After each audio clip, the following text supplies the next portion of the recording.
5 kisah karomah menakjubkan para wali dalam Al-Quran, Maryam ibunda Nabi Isa hingga Ashabul Kahfi. Assalamualaikum warahmatullahi wabarakatuh. Sebuah gambaran kisah yang utuh biasanya akan sangat menarik perhatian siapapun yang mendengarnya. Terlebih jika kisah tersebut menyimpan makna tersirat yang akan menambah penasaran untuk didengar. Demikianlah kisah-kisah yang diabadikan dalam kitab suci Al-Quran. Al-Quran tidaklah sama dengan buku cerita, novel, atau bahkan komik bergambar yang banyak menceritakan tentang kisah fiktif. Kebenaran kisah yang disajikan dalam Al-Quran adalah nyata adanya. Kisah-kisah dalam Al-Quran disajikan sebagai ibrah atas nilai-nilai yang terkandung dari setiap unsur di dalamnya. Bahkan dalam kadar yang sangat sederhana, disebutnya sebuah kisah dalam Al-Quran dapat dijadikan bukti sebagai keabsahan cerita. Berikut hal-hal yang terangkum di dalamnya, salah satunya adalah kisah yang berkaitan dengan karomah para wali-wali Allah. Mengutip dari laman laduni.id, meski sama-sama diartikan sebagai sesuatu yang khariq li al-adah atau peristiwa aneh, menakjubkan, di luar kemampuan dan nalar manusia biasa, karomah berbeda dari mukjizat. Satu-satunya perbedaan di antara keduanya adalah klaim kenabian dakwah al-nubuwah pemiliknya. Jika sebelum kemunculannya didahului dengan adanya klaim kenabian, maka disebut dengan mukjizat. Jika tidak, maka disebut dengan karomah. Dengan perbedaan ini, maka dimungkinkan bagi seorang wali memiliki karomah yang sama dengan mukjizat para nabi dari segi wujud dan penampakannya, selama tidak didahului dengan klaim kenabian. Kebalikannya, kemunculan karomah bagi para nabi juga mungkin terjadi, yakni pada saat di mana mereka belum menunjukkan klaim kenabian. Meskipun tidak semua ulama menyetujui konsep yang disebutkan terakhir ini. Peristiwa khariq lil adah yang muncul dari para nabi sebelum melakukan klaim kenabian lebih lazim disebut dengan irhash. Karomah juga berbeda dari sihir dari tingkat kesalehan pemiliknya. Jika sesuatu khariq li al-adah keluar dari seorang yang saleh, maka disebut dengan karomah. Jika tidak, maka disebut dengan sihir. Sehingga unsur pembeda dari keduanya adalah murni tingkat kesalehan yang dimiliki. Dari penjelasan ini, dapat disimpulkan bahwa sesuatu yang khariq li al-adah dapat dibedakan menjadi 4 macam sesuai dengan kapasitas pemiliknya. Mukjizat, manakala didahului dengan klaim kenabian, sehingga dimiliki oleh para nabi dan rasul. Irhash, ketika muncul dari para nabi sebelum menunjukkan klaim kenabian. Karomah, ketika keluar dari seorang yang saleh yang bukan nabi. Dan sihir, ketika keluar dari seorang fasik lagi tidak saleh. Berdasarkan identifikasi perbedaan konsep khariq li al-adah sebelumnya, maka dalam Al-Quran yang masuk dalam kategori karomah sekaligus menjadi bukti keabsahannya, ada setidaknya 5 kisah. 1. Kisah yang pertama adalah kisah karomah Maryam binti Imran alaihissalam. Seperti yang telah diketahui, ia merupakan ibu dari Nabi Isa alaihissalam. Ada 2 karomah yang dimiliki Maryam yang telah disebutkan dalam Al-Quran. Pertama, pada rangkaian ceritanya dalam surah Ali Imran, ayat 33-51, di mana Nabi Zakaria yang kala itu mendapatkan penghormatan sebagai orang yang merawat Maryam, selalu menjumpai rezeki ketika ia memasuki mihrab, tempat Maryam tinggal. Quran Surat Ali Imran 37.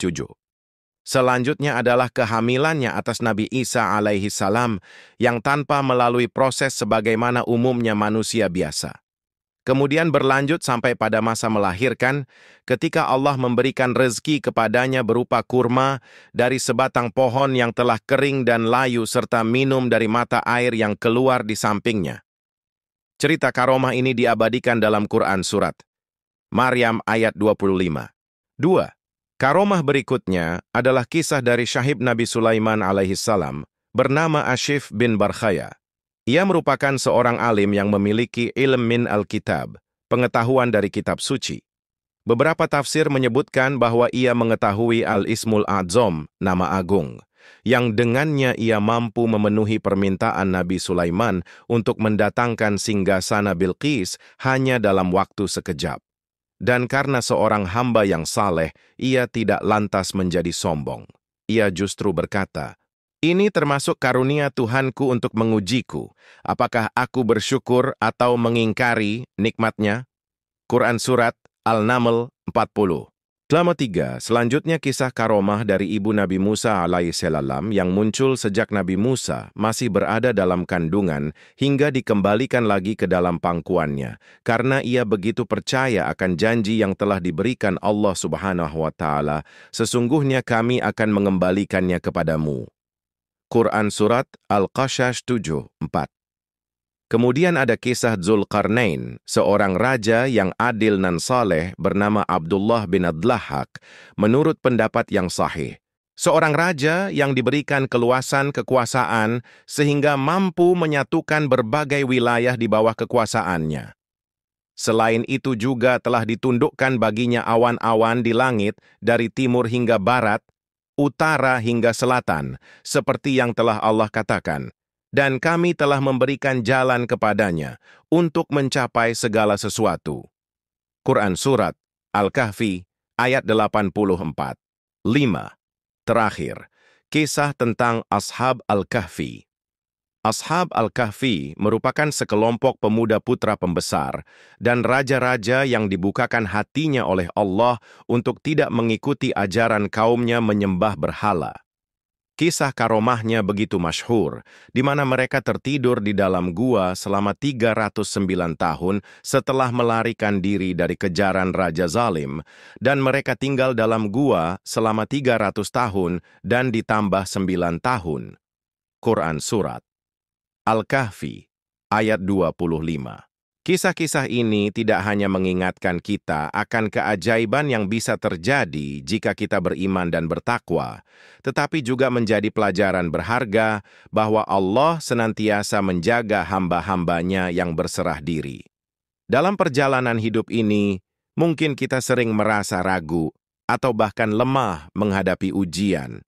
Demikianlah 5 kisah karomah menakjubkan para wali dalam Al-Quran yang menggambarkan betapa luar biasanya kuasa Allah dalam melindungi, membimbing, dan memberikan keajaiban kepada hamba-hamba pilihannya. Dari Maryam, ibunda Nabi Isa, hingga kisah Ashabul Kahfi, semua ini mengajarkan kita untuk selalu bertakwa, berserah diri, dan percaya pada kebesarannya. Semoga kisah-kisah ini dapat menjadi pelajaran berharga dan inspirasi bagi kita semua untuk semakin mendekatkan diri kepada Allah. Jangan lupa untuk like, subscribe, dan nyalakan lonceng notifikasi agar tidak ketinggalan video menarik lainnya. Sampai jumpa di konten berikutnya. Salam hangat untuk keluarga di rumah, semoga semuanya selalu sehat dan panjang umur. Wassalamualaikum warahmatullahi wabarakatuh.